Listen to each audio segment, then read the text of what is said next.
Okay, so basically, this whole past, I don't even know how long it's been. I'd probably say about 2 years, I guess.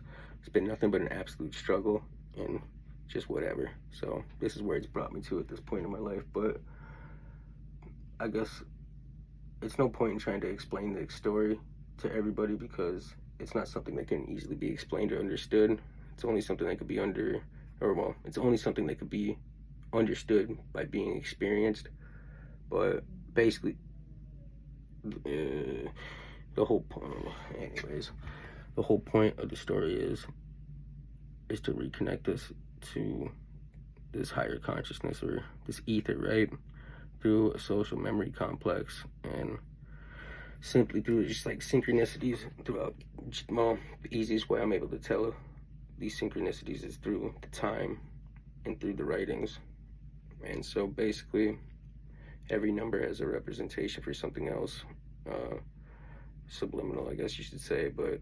And so through these subliminal meanings of what each number stands for and stuff like that, you're able to navigate your way through. Basically, it's more complicated explaining it this way. So basically, on like life path numbers, all that,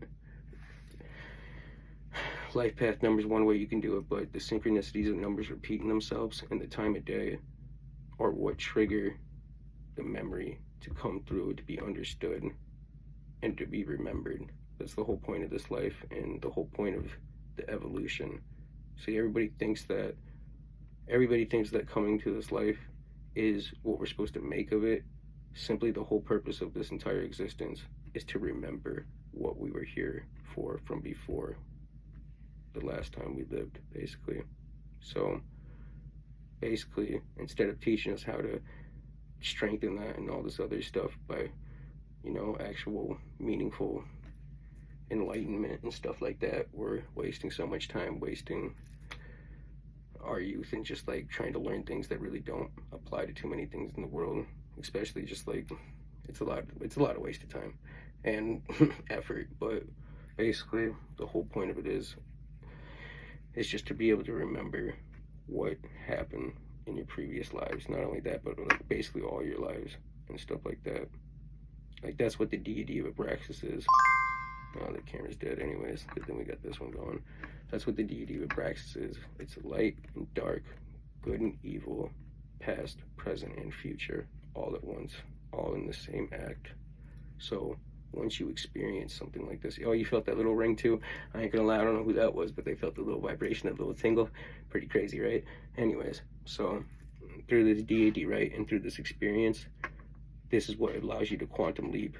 So you're able to hop through timelines and transition yourself, and not only that, but your mind and your existence into different timelines and I guess realities. It's like paradoxes, but paradoxes can be good or evil. Like, I don't want to say good or evil, it's not evil, but they can be good or bad, like especially if you hop into the wrong one.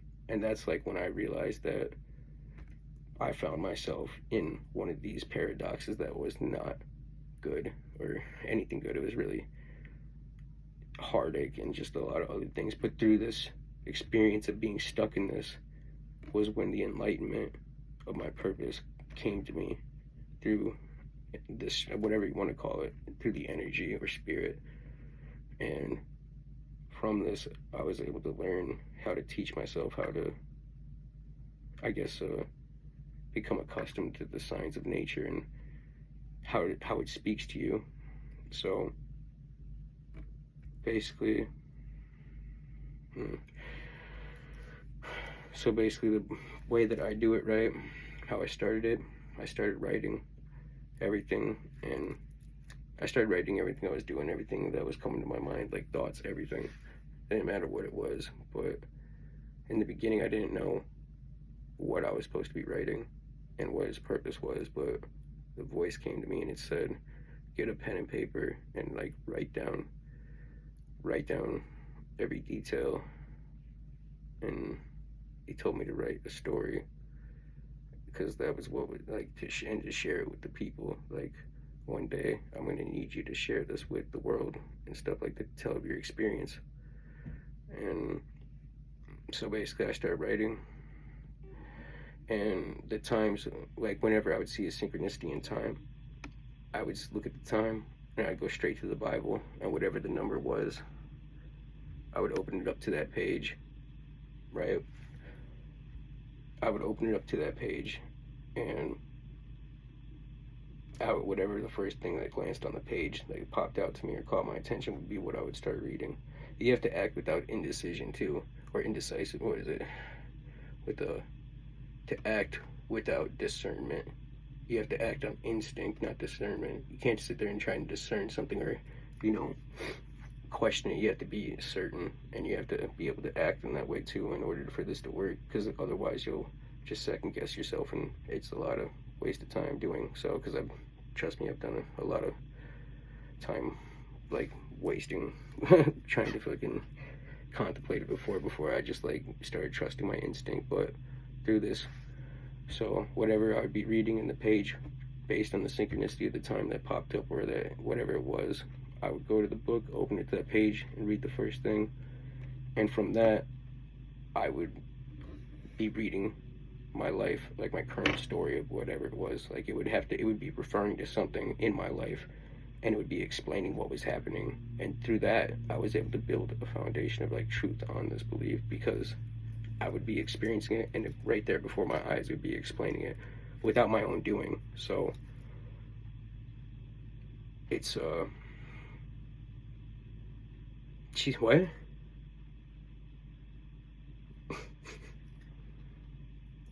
Well, the Bible's not real. Some people say it's just a fucking written story by man, whatever the fuck, but all my books and writings of everything I've written myself personally, all that's real, all that's me, all that's my experience.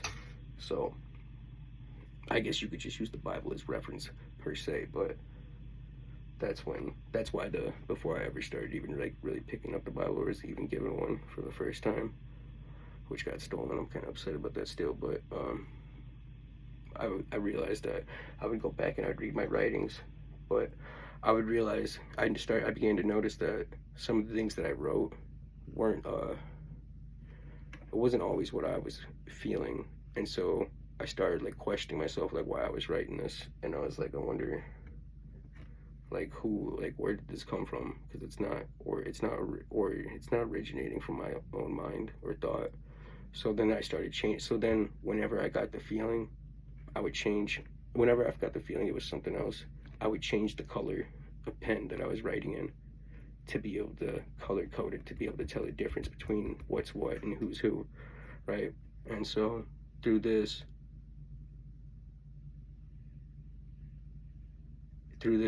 I was able to become acquainted with I guess the other, I don't know what to call it besides I guess angels and stuff like that, right? Through what I've known, right? And what they represent.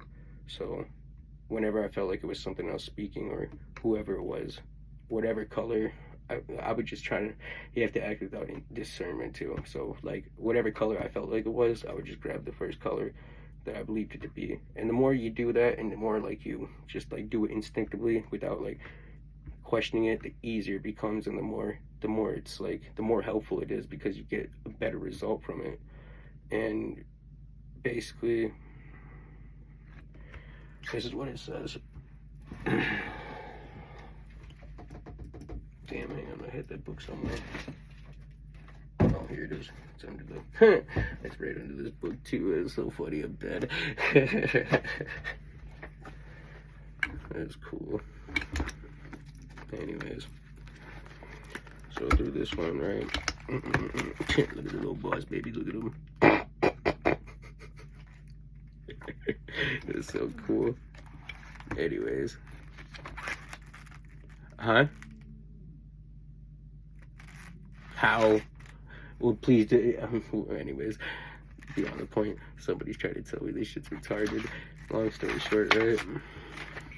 So basically, and two, this all has to do with the process of alchemy right here, right? Because like understanding all this is how you're able to change your reality and like the matter, the matter around you through your own will, and instantly too. Instantly, that's the whole point of this all, is to be able to instant change through your own thought or like action, right?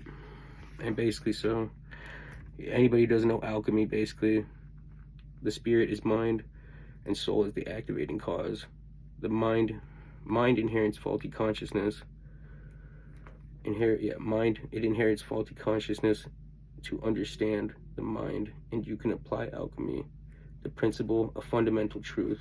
That's what, so basically the mind's purpose is to inherit faulty consciousness, understand the mind, and you can apply the alchemy. So the principle of it all is to have a fundamental truth through the experience and through the change. But the body here is making an idea. The body's purpose is making an idea be perceived or structured as concrete, because that's the, like, we can't even explain how we're here or existence, right? So after that, our spirit is the mind which generates the structure and thought of ideas, or an inherent power of consciousness, right? And the soul is the actuating cause of alchemy. And alchemy is the understanding between the consciousness and that matter. So in summary, dude, through this, the whole reason, like, to act without discernment and all the other stuff, right, is because this is when I first experienced it, right? You're not gonna be able to read it because I can't flip it over and stuff, but it said, pay attention to the signs that appear to you and listen while watching for the different colors of the angels watching over you, and remember to fear no evil and take part in their wicked ways. So anyways, after this, I went through and I started writing down all the angels. Like, I started color coding it through the colors and stuff like that. Like, blue represents Michael the Archangel, pink represents the Archangel Camille and its peaceful relationships, and yellow represents Jophiel, an angel of beautiful thoughts. Gabriel, he was the one that announced the upcoming birth of Christ, and he oversees the color white. Uriel, the angel of wisdom, oversees the color of red. And I can't remember. I didn't even write all the purposes down and stuff, but red represents the angels of wise service, so they may be offering you their wisdom to you in a particular situation. But through these colors and all that, knowing the angel's colors meaning can help you understand why an angel of certain color is trying to communicate with you. So the colors, and then there's the color meanings and stuff like that on the side. But like a little while after that, I was wondering, like, why it was all going on. And this is the only thing that I wrote. It said it was God. And it said, God continues to show me over and over again how my honesty is a problem, and how sometimes not everything needs a response, just a yes or no answer, or not one at all. Because in the end, it says I should really be showing them silence, which is what I'll do. But start reading from the end to the finish to truly understand your story. And it says, dear God, show me the truth, no matter the cost. And basically from that, it's like, that's when I became, and then right after, like a little bit before that, was when I had the experience of, this is the first breakthrough that I ever had with anything like that. I've got any grasp of understanding of what my life was happening. And two, so basically, really the whole gist of it all was like before my father passed away and stuff like that, he was really trying to pass down his knowledge to me and stuff like that, and I wasn't ever able to tell that before. But the only advice he ever really gave me about the Bible and stuff like that was he told me that to study Psalms, and that it was like just a good advice and wisdom to learn how to live and stuff, like for situations. But it's impossible to find this page.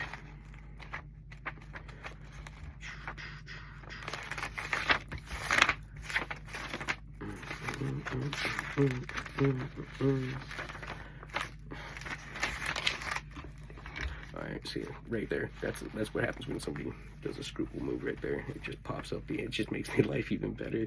It's so funny. Anyways, this was the first experience I had where I understood like what was trying to speak to me. And it said, see, in this day too, I was writing on this page earlier, and then before I left to go out, my house that day, I wrote on the top of this page. I titled this Mr. Torres, and I closed the book, and I came back way later that day.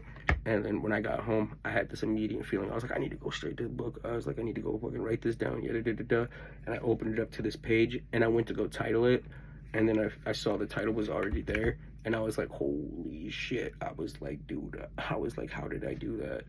Because in the moment when I went to go write it, like actually before it was already written, like I opened it up the second time to write, it was literally it was my name that I was gonna write. And then it just like it was like experience, basically a quantum leap, it felt like, right? Jumping through time in a way. And then when I opened the Bible, this is exactly what it said. I just opened it. The book was closed. I put it on my desk, and I just opened it to one page. And this is the first thing that it said. It said, God has agreed with my testimony and said that Jesus Christ has come in the spirit of water, the spirit of blood, and the spirit itself. And with this answer, I shall stay behind the Galil. Anyone who believes in me, let him drink. As the scripture says, streams of living water shall flow from within him. For the spirit had not yet been given because Jesus had not yet been glorified. Amen. And so when I had this experience and I realized what it was, I like started crying for like 20 minutes, man, because it was just so, I don't even know, it was such a beautiful feeling to like experience that you're not alone no matter what. Like somebody, like he's always there watching you. He's always there looking over you and trying to guide you.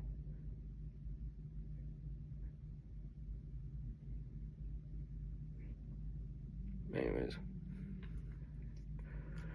and so long story short, that's when I started trying to live in the light of God and the path that he was trying to direct me on and make a change for it all. But this is all the past. This has nothing to do with the present. This is all the past. So basically that's like a news flash and recap of it all. But all of this was necessary. So basically evolution, all that stuff too, in order to change or to be able to, evolve like that, we have to have the experience to be able to understand how to change, right? And what is needed for it. So basically a lot of people always want to change and stuff like that, but they don't have the means to do so. So they get stuck in these repetitive cycles of repetition that they use for whatever, comfort, like stress, whatever, because they feel there's nothing else they can do. But these experiences and doing this is like what helps you realize that there's so many other opportunities and other things around you that you can do to change your life through the simple means of just, I guess, your voice, your words, everything. The only thing, words will always matter, and your thoughts, everything is consciously created through your own being. And once you're able to see something like this, it's the most beautiful thing, because you feel so connected to everything. Not only that, of other human beings, everything, but the animals, the planet itself, everything. It all becomes a part of you. You see yourself turned inside out as the world around you.